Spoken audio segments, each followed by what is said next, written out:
Hey guys, thanks for tuning back into Pixel Rich Games, where we strive and make it super hard, super fun. So far, I've sunk around, I'd say, 60 hours into Animal Crossing New Horizons, and now I feel that I went past the new player stage.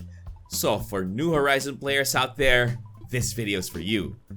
In this video, we're gonna tackle the top 10 tips that I have for you guys. The goal here is to help you guys get out of the new player stage as fast as possible.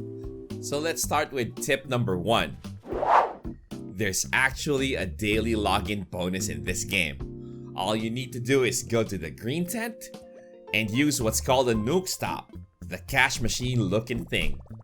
Depending on the number of consecutive days that you visit the nuke stop, you can actually get up to 300 bonus miles just by doing that.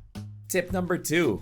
I do understand that all of us want to make our islands perfect, and I'm no exception to that. But what I learned is you can actually change the positioning of each, even buildings, later on in the game. So don't waste too much time trying to figure out where to place the buildings or the trees or the flowers, even island shops. Yes, there's gonna be a cost attached to that, but in my opinion, I think it's more efficient to make that a problem for tomorrow instead of dealing with that today. Tip number 3. It's all about the weeds. Okay, don't make money by picking all the weeds in your island. At some point in the game, you're gonna need them for crafting. So if you finish all of them in one go, you may have a difficult time later on. And before you even ask, yes, weeds grow back again, but you don't know when and they do take time. Moving on to tip number 4. When I started the game, I can remember that there was only one type of tree on my island, and that was an orange tree. Trees are very important in this game because they're a huge part of crafting and making money. So the more trees to get wood from, the better, right? But I had to spend cash to buy saplings that I can plant. And it's pretty much later in the game that I discovered that you can actually get the orange fruit, dig a hole in the ground, and plant them. No need to spend your hard-earned cash to buy the saplings. The next few tips are all about improving our quality of life in the game. Okay, let's start with tip number 5, the shovel angle. When using the shovel, I discovered that it's best to be on top of where you want the hole to be, like behind it. The idea behind this is very simple. The only reason is once you switch what you're holding, like when our character digs something up, the animation will force our character to go back to its default position, which is facing the camera. And if you're behind the hole, that's not gonna be an issue because the hole is right in front of us. Tip number 6 is all about axes. So at this point in the game, I can use 3 types of axes. The first one we get is called a flimsy axe. This is as good as the second axe that we get, but as the name states, it's flimsy, so it breaks much faster. The second axe is called a stone axe. And like I said, it's just like the first axe, but it's more durable. Both these axes are ideal for getting minerals from rocks or chopping wood from trees.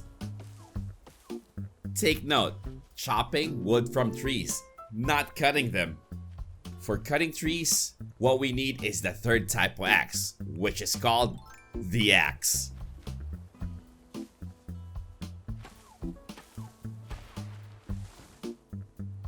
Tip number 7 is all about fishing. So this may not apply to you, but for players like me who love to listen to music while playing, this is for you guys. Fishing with audio on is a million times easier compared to just eyeballing it. There's actually no visual cue, but it's an audio cue for fishing.